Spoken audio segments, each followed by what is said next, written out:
നമസ്കാരം. അമൃത ടി വിയുടെ എല്ലാ പ്രേക്ഷകർക്കും ആരോ ഒരാൾ എന്ന ഈ ഹൃദ്യമായ പരിപാടിയിലേക്ക് സ്വാഗതം. നമ്മുടെ വിഷയം ആവശ്യപ്പെടുന്നത് പോലെ ഒരു ജീവിതത്തിൻ്റെ ഒരു നിർണായക ഘട്ടത്തിൽ, ഒരുപക്ഷെ ഒരു ദിവസത്തിലോ ഒരു യാത്രയിലോ നമ്മുടെ ജീവിതത്തിലേക്ക് കടന്നെത്തുന്ന ഒരു അതിഥി, നിർണായകമായ സ്വാധീനം ചെലുത്തി എവിടേക്കോ മറഞ്ഞുപോയ ഒരാൾ.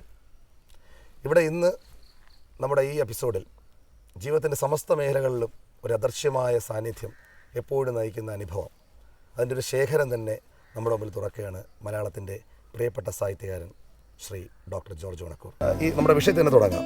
എന്താണ് നമ്മുടെ ഒരു മനുഷ്യ ജന്മത്തെ നമ്മൾ നയിക്കുന്നു എന്ന് പറയുന്ന ഒരു സ്രോതസ് പല വ്യക്തികളിലും അത് നമ്മൾ അനുഭവിച്ചറിഞ്ഞിട്ടുണ്ട്. സാറിന് എങ്ങനെയാണത്? ഇപ്പം എന്നെ സംബന്ധിച്ചിടത്തോളം എല്ലാ അർത്ഥത്തിലും ഞാൻ എപ്പോഴും യാത്ര ചെയ്തുകൊണ്ടിരിക്കുന്ന ഒരാളാണ്. ഭൂമിയിലൂടെ സഞ്ചരിച്ചു കൊണ്ടിരിക്കുന്നു എന്നുള്ളതോടൊപ്പം തന്നെ എൻ്റെ മനസ്സും സദാ സഞ്ചരിച്ചുകൊണ്ടിരിക്കുകയാണ്.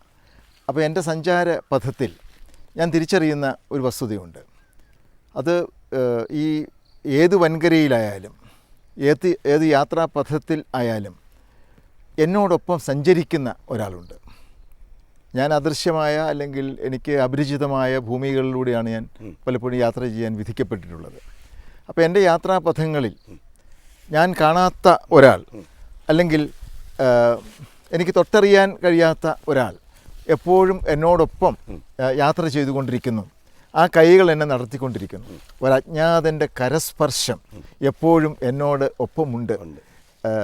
ഞാൻ തൊട്ടറിയുന്നില്ല, പക്ഷേ എങ്കിലും എൻ്റെ അനുഭവങ്ങളിലൂടെ അത്തരമൊരു ശക്തിയുടെ ഒരു മാസ്മരികമായ സാന്നിധ്യം എൻ്റെ ജീവിത യാത്രയിൽ എപ്പോഴും ഉണ്ട് എന്നുള്ളത് ഒരു വലിയ ശക്തിയാണ്. എൻ്റെ ജീവിതത്തിലെ ഏറ്റവും ശക്തമായ ഒരു അനുഭവം എന്ന് പറയുന്നത് എൻ്റെ ആദ്യത്തെ യാത്രയിൽ തന്നെ സംഭവിച്ചതാണ്.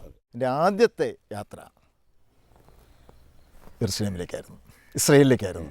അന്ന് നമുക്ക് ഡിപ്ലോമാറ്റിക് റിലേഷൻ ഇല്ല ഇസ്രയേലുമായിട്ട്. നമ്മുടെ സൗഹൃദ രാജ്യങ്ങളിൽ പെട്ടതല്ല. അതുകൊണ്ട് നമുക്ക് നേരിട്ട് പോകാൻ പറ്റില്ല. അങ്ങനെ വലിയ പ്രശ്നമുണ്ടായിരുന്നു. അപ്പോൾ അതുകൊണ്ട് എന്താണ്, ഇന്ന് പോലെയല്ല, 82 നമുക്ക് ഡയറക്റ്റ് ഫ്ലൈറ്റ് ഒന്നുമില്ല. നമ്മളിവിടുന്ന് നേരെ ബോംബെയിൽ ചെല്ലുന്നു. ബോംബെയിൽ നിന്ന് നേരിട്ട് വിസ കിട്ടില്ല. ഒന്നുകിൽ നമുക്ക് റോം വഴി പോകാം, അല്ലെങ്കിൽ ഈജിപ്റ്റ് കെയ്റോ വഴി പോകാം. അപ്പോൾ ഈജിപ്ഷ്യൻ വിസ എടുക്കുന്നു, കെയ്റോവിൽ ചെന്ന് ഇറങ്ങുന്നു. കെയ്റോവിൽ നിന്നൊരു ടെമ്പററി വിസ, നമ്മുടെ അന്നത്തെ തമാശ എന്ന് പറഞ്ഞാൽ നമ്മുടെ പാസ്പോർട്ടിൽ ഇസ്രായേൽ വിസ സ്റ്റാമ്പ് ചെയ്യരുതെന്നാണ്. സ്റ്റാമ്പ് ചെയ്താൽ പിന്നെ ഗൾഫിൽ പനക്കൂല.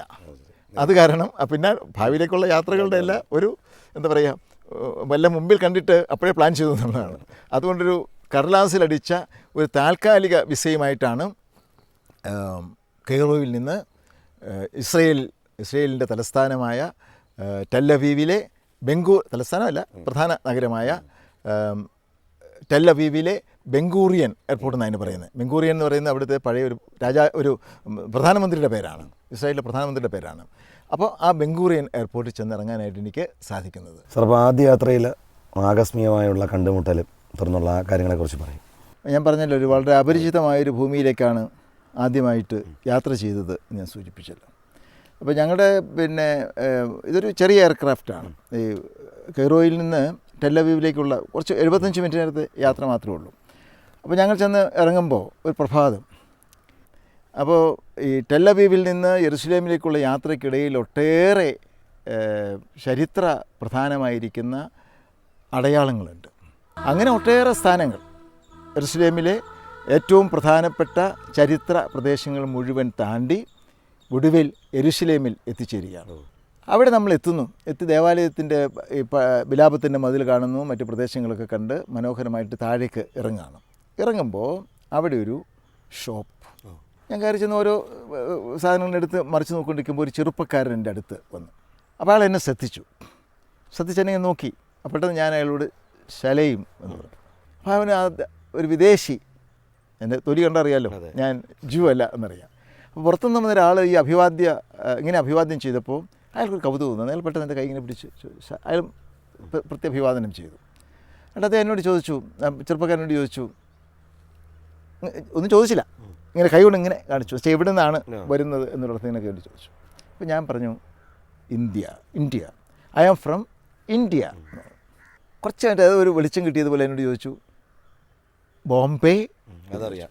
ഞാൻ പറഞ്ഞു, യെസ്, ബോംബെ. അപ്പോൾ ഞാൻ പിന്നെ എൻ്റെ വിസിറ്റിംഗ് കാർഡ് ഉണ്ടായിരുന്നു, അതെടുത്ത് ഞാൻ കൈക്ക് കൊടുത്തു. അപ്പോൾ അന്ന് ഞാൻ ബാലസാഹിത്യ ഇൻസ്റ്റിറ്റ്യൂട്ടിൻ്റെ ഡയറക്ടറാണ്. ഈ ബാലസാഹിത്യ ഇൻസ്റ്റിറ്റ്യൂട്ട് സ്ഥിതി ചെയ്യുന്നത് നമ്മുടെ തിരുവനന്തപുരത്തെ പാളയത്തെ സംസ്കൃത കോളേജിൻ്റെ ക്യാമ്പസിലാണ്. അപ്പോൾ എൻ്റെ പേരിൽ എങ്ങനെയായിരുന്നു, doctor George Onakkoor, director, the state institute of children's literature, Sanskrit college campus, Thiruvananthapuram എന്നാണ് അഡ്രസ്സ്. അതെ. ഇയാളിത് വായിച്ചു, നോക്കി, ഉറക്കെ വായിച്ചു. എന്നിട്ട് വെച്ചു, ആദ്യം ഡോക്ടർ, താങ്കൾ ഡോക്ടറാണോ എന്ന് ചോദിച്ചു. ഡോക്ടർ. അപ്പോൾ പിന്നെ അയാൾ താഴോട്ട് നോക്കിയപ്പോഴത്തേക്ക് അയാളുടെ കണ്ണിലുടക്കിയ ഒരു വാക്കെന്ന് പറയുന്നത് സാൻസ്ക്രിറ്റ് എന്നുള്ളതാണ്. അടുത്ത എന്നോട് ചോദിച്ചു, ഡോക്ടർ ഓഫ് സാൻസ്ക്രിറ്റ്. ഞാനൊരു പെട്ടെന്ന് യെസ് അങ്ങ് സമ്മതിച്ചു കൊടുത്തു. ഡോക്ടർ ഓഫ് സാൻസ്ക്രിറ്റ് എന്ന് വീണ്ടും എന്നോട് ചോദിച്ചു. ഞാൻ വീണ്ടും ഇയാൾ എൻ്റെ 2 കൈയും പിടിച്ചുകൊണ്ട് അകത്തേക്കൊരു ഓട്ടമാണ്, ഷോപ്പിനുള്ളിലേക്കൊരു ഓട്ടം. ഞാൻ പിടിച്ച് ദൈവമേ, ഈ ഡോക്ടർ എന്ന് പറയുന്നത് അപരാധമാണോ, സംസ്കൃതം എന്ന് പറയുന്നത് അതിനേക്കാൾ വലിയ അപകടം പിടിച്ച വാക്കാണോ എന്ന് എനിക്കൊരു പിടികിട്ടില്ല. കാരണം അന്ന് ഞാൻ പറഞ്ഞല്ലോ, ഈ പാലസ്തീൻകാരും ഇസ്രായേൽക്കാരും തമ്മിലൊരു കലഹം നടക്കുന്ന അല്ലെങ്കിൽ യുദ്ധം നടക്കുന്ന സമയമാണ്. അകത്തേക്ക് കൊണ്ടുപോയിട്ട് അവിടെ ഒരു കമ്പ്യൂട്ടറിൻ്റെ മുമ്പിൽ ഇരിക്കുന്ന ഒരു പെൺകുട്ടി, ഇത്രയും ഒരു ഞാൻ ആ ബംഗൂറിൻ എയർപോർട്ടിൽ കണ്ട സുന്ദരികളെക്കാൾ വലിയൊരു സുന്ദരിയായ ഒരു പെൺകുട്ടി ഇരിക്കുന്നു. എൻ്റെ കൈ പിടിച്ചുകൊണ്ട് പോയിട്ട് ഈ അൻവർ ആ കുട്ടിയുടെ മുമ്പിലേക്ക് എന്നെ തള്ളിയിടുകയാണ്. സൈറ, ഡോക്ടർ, സാൻസ്ക്രിറ്റ്, ഇന്ത്യ, ഇതാണ് ഇയാൾ ഉപയോഗിക്കുന്ന പദങ്ങൾ. ഈ കുട്ടി പെട്ടെന്ന് ഇങ്ങനെ നോക്കിയിട്ട് ഏതോ ഒരു അത്ഭുതം കണ്ടത് ഇവിടെ വിടർന്ന കണ്ണുകളോടെ മുഖമൊക്കെ ഇങ്ങനെ അത്ഭുതപ്പെട്ടിട്ട് ഇങ്ങനെ മുന്നോട്ടാഞ്ഞ് എന്നെ എൻ്റെ കൈകൾ കയറി പിടിച്ചു.